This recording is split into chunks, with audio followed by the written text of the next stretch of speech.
I am really excited to talk about this topic earlier than I anticipated. When I started this Farewell to Ninth Edition series, there was a lot of different topics in my mind that immediately popped up. Were like, man, I want to make a video and talk about that and this or that, whether it was cool, whether it was scary and devastating to the game, whatever it was, some of the milestone moments in Ninth Edition, because Ninth Edition has been a crazy thrill ride of so many armies jumping to the top of the meta, changes, FAQs, everything has core, nothing has core, everything's objective secured, can't take that with a second detachment. Yeah, I'm kind of talking about Necrons there, but that was one of the armies I played a lot of it. So that's where I seen. But there is so much more. So many more highs, so many more lows, so many more FAQs and erratas and rule changes, secondaries being taken out of the game, armies being nerfed before they're even released. Army gets an FAQ before it even is released and an errata. That army is the Leagues of Votann.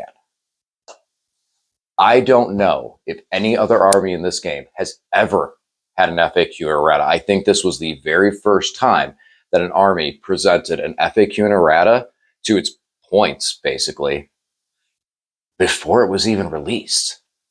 And the way Games Workshop handled the situation, and what we've seen from this and some of the facts that we can present, show us some glimpses into the future. And that's why I wanted to make this video now, because the era when the League of Votanns was era of small delineation of time, when the Leagues of Votann were going to be released, there was the list, the ideas, the concepts, and what was being able to be put out there was terrifying.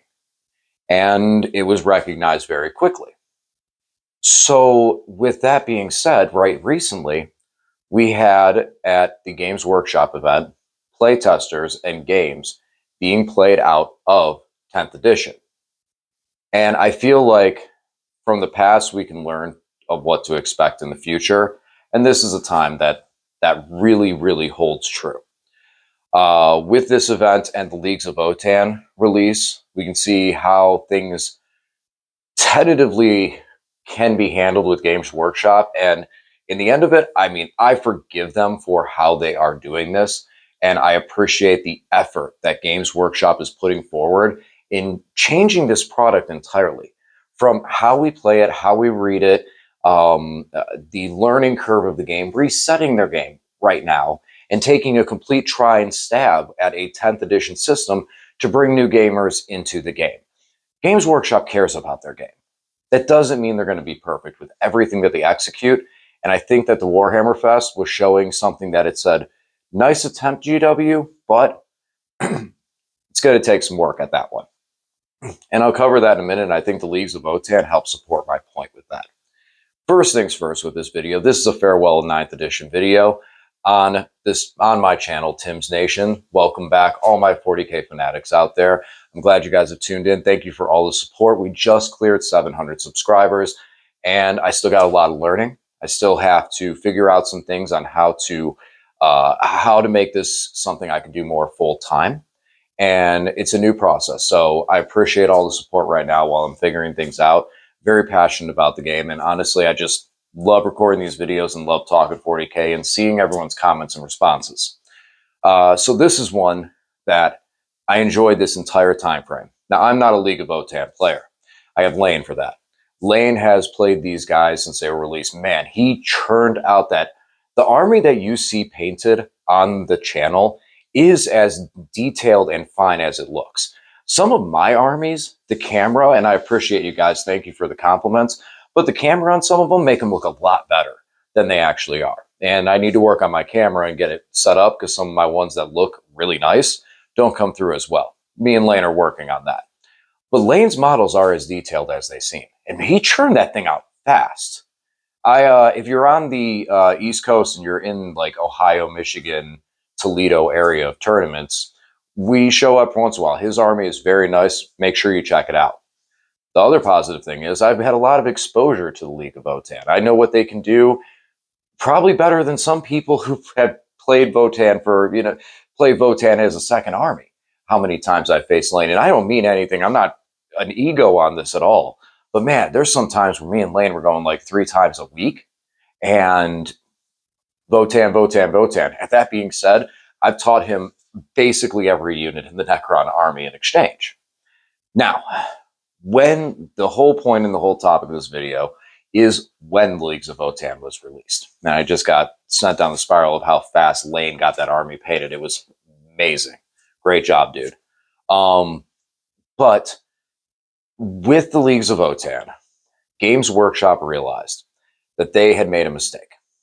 Some of the lists that were coming out, the concepts of the armies, and a lot of it was really approached with a lot of respect. And that's something I want people to see. Like this, our community is very positive, uplifting, and a really good community. I'm very happy to be a part of this in the gaming industry. And Games Workshop seen what we said, how powerful Votann was, how menacing it was going to be, and how it was impossible to get past.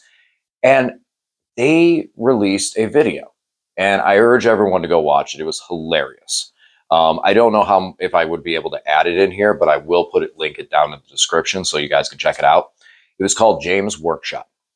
And in this video, it was a guy sitting on a chair in front of a fireplace and basically making all of the meme-worthy jokes that you could hear in a phone call with someone else.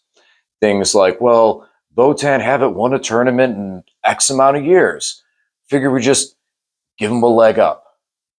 And, or the other funny, one I enjoyed, was here, let's cut out the middleman. Everyone who orders a Votann starter set, we'll just send them a first place GT trophy. And I thought it was funny. They recognized that they made a mistake. And afterwards they said, hey guys, we messed up.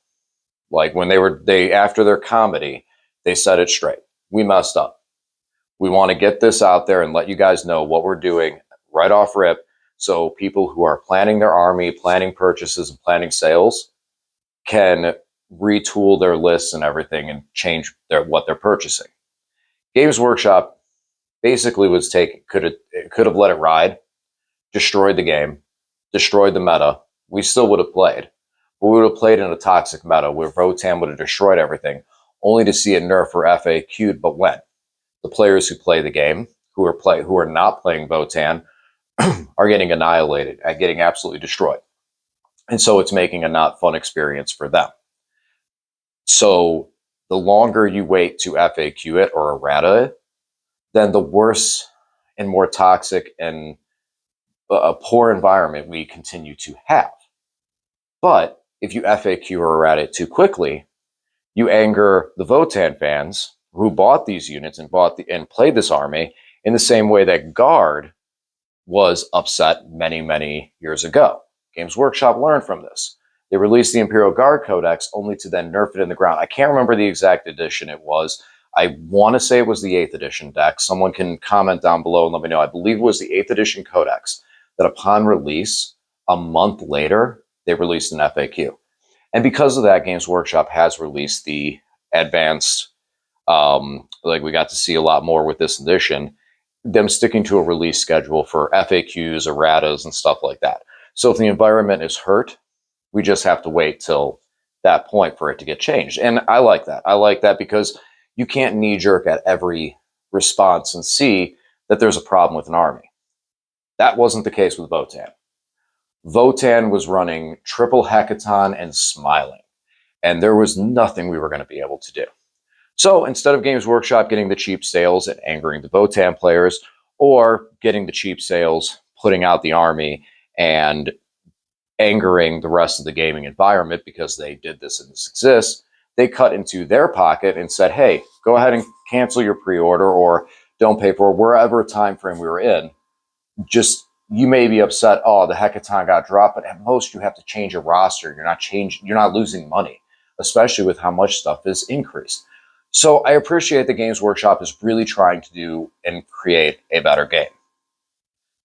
With that being said, and after seeing how they handled Votann, let's talk about the Warhammer Fest and the Try 10th edition. Now, I will tell you, I have kind of checked out on a lot of the conversation with that, and here's why. Initially, when a lot of things came back and we heard a lot of different rules, we seen it seemed like certain directions were like, yeah, this is where we're going. Over time, there's been a lot of the rules that have gotten conflicted. Some of the stuff is 100% all over the place the same, but a lot of those rules and new abilities or the way the game is going to be played, we've seen in actual writing on Games Workshop's website in all the different articles for 10th edition, which, by the way, really excited, might see Necrons tomorrow, hoping that when you guys see this video, I'll be smiling and reading Necron entry in the morning. But the rules on the website that we've seen and hear about this are just confirmations of more stuff. And there's some other little things. But for a nutshell, or in a nutshell, or for one, whichever you prefer, there is a lot of conflicting different rules. Now, I'm not being negative about this and saying, oh, everyone got it wrong. That's not how the game is. I'm not. No, not at all. I am still a restaurant manager. And that experience lets me know that in these type of situations, when you're trying to coach and teach someone, everyone's going to learn differently. And this was a short time window. They were pushing people through and trying to have them go through. The people who are diehard about this game, and I guarantee it's a lot of us, there is a lot of questions we're going to have. And it's going to get overwhelming. It's going to get overwhelming for one person. And yes, you say, well, Games Workshop should have went over that and practiced them. Do you really think that there is any amount of people that Games Workshop could put together that could prepare their referees for the onslaught of questions coming from the Warhammer 40K community? There is no way. There is no way that anyone could walk in that thing and be prepared to get that volume. And I know they would try and control it, but you got to keep a happy face. You can't yell at people. You can't bully people. And you can't be aggressive to them. So you must be positive because you represent a company. That's a tough environment to go into. There's a lot of jobs that I look at in the gaming industry. I go, I would not want to do that. And that is one of them. I mean, seriously, all the referees for Games Workshop at that Warhammer Fest, I feel for you guys. I hope that it wasn't too terrible. And I'm not saying that they were getting yelled at by people either. But imagine having multiple people in a line all come through and rapid fire and blast 40K questions at you for who knows how many hours. That's tough. That's tough, especially when the rules are still new. They probably know quite a bit more than we do, but still not having that much time for this all to develop. And especially with how complex Warhammer 40K is.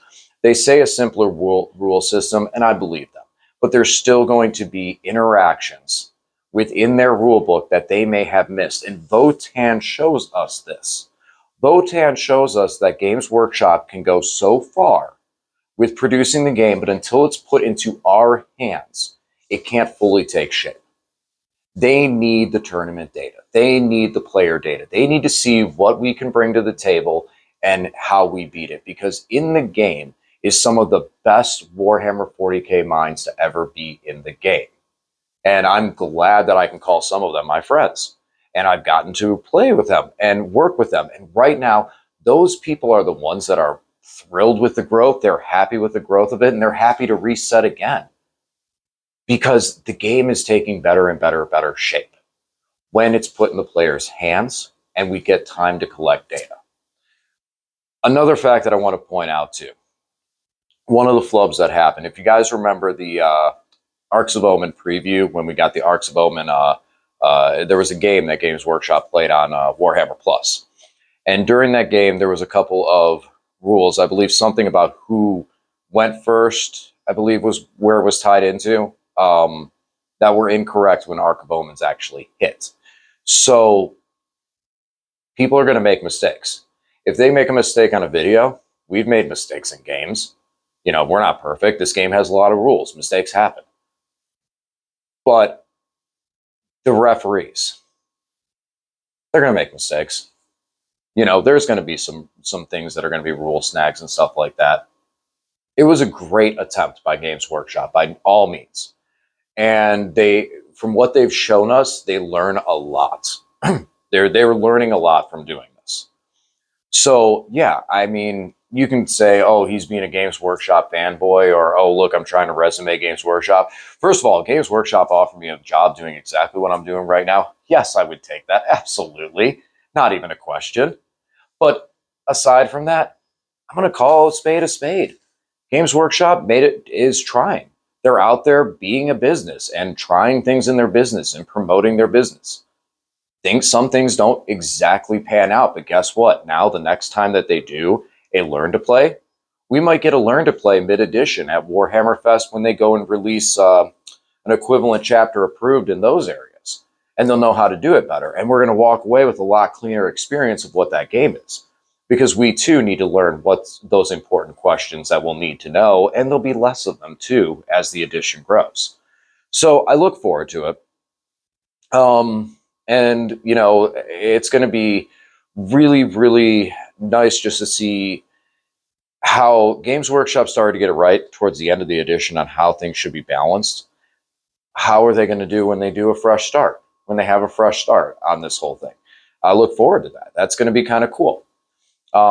Leagues of Votann wrap up on this. That was a close one. It was close to being a very, very devastating edition of the game, a moment in time of the game, where, man, we would have seen a lot of Votann, a lot.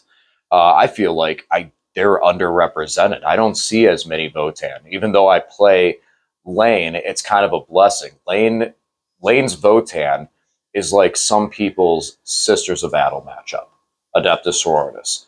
You know, you know what they can do, but you don't really get a chance to play against them because there's not someone who plays them locally. That's one of those kind of, there's a couple of armies like that it's like there you may or may not have someone in your group that plays them. For me, Imperial Guard.